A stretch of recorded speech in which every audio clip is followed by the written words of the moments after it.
From the PEP Radio Newsroom, this is a rather unusual post to the PEP Radio channel on YouTube.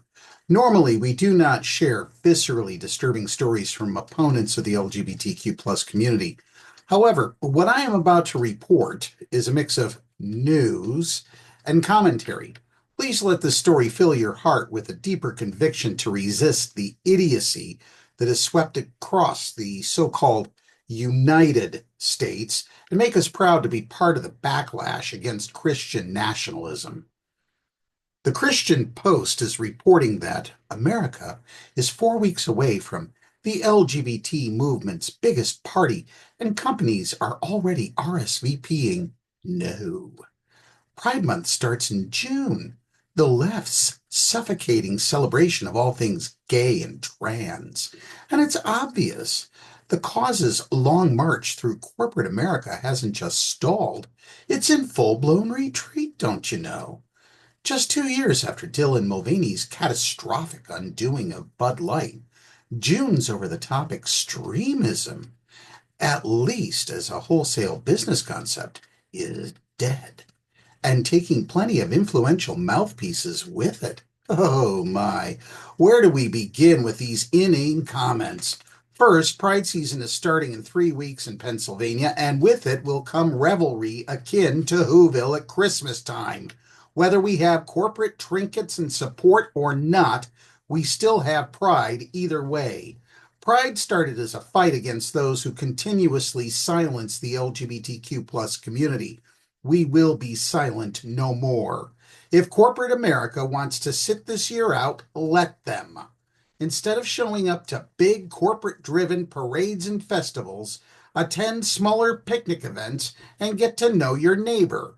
Invite friends to attend so that smaller, local pride events and organizers aren't reliant on the rainbow washing that corporate America has inflicted on us for years.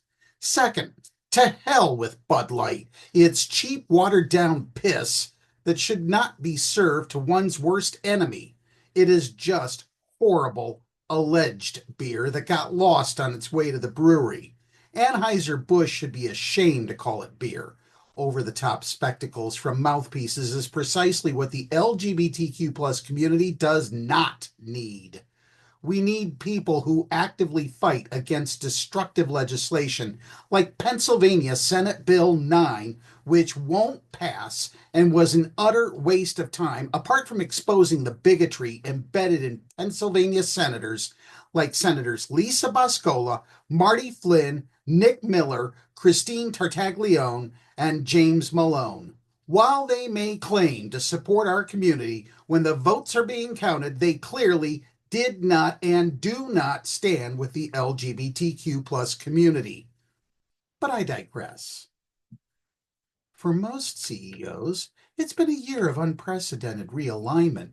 Dozens of major brands are following up on their commitments to drop DEI and progressive political causes, with news that they'll no longer be sponsoring some of June's marquee events. The first warning shots were fired in March when organizers of the San Francisco Pride Parade confessed that they were having trouble hanging on to corporate sponsors. The event director, Suzanne Ford, admitted she was really disappointed by the flood of businesses dropping their support to the tune of $300,000 and counting. I just interpreted that companies are making decisions that at this time it's not good to be sponsoring Pride, Ford told SFGate. I think in this political environment, they thought that was a risky decision. But that's just me reading the tea leaves. I think for a long-term sponsor not to sponsor us, they are responding to what we are. Okay, let me break this down for you folks. If companies are so incredibly weak that they wither before the Sieg-heiling right-wing Christian nationalists, then they are not worthy of the money we spend for their products. En masse, boycott them all. I don't care if you think you need to have their products, you don't. Unless they are life-saving items, you do not need them. As a community, we have stood solidly against the swill dished up daily, except Sunday, at Chick-fil-A, and we will continue to do so. We can do the same with other nauseating companies that have rainbow washed us for years, only to abandon us when Trump ass kissers make enough noise. Among those who pulled back were big-time names like Comcast, Anheuser-Busch, and Diageo, the parent company of Guinness, Smirnoff, and other alcoholic drinks. The losses worth more than $250,000 blew a significant hole in the parade's fundraising goal of $2.3 million. And this isn't just a California phenomenon.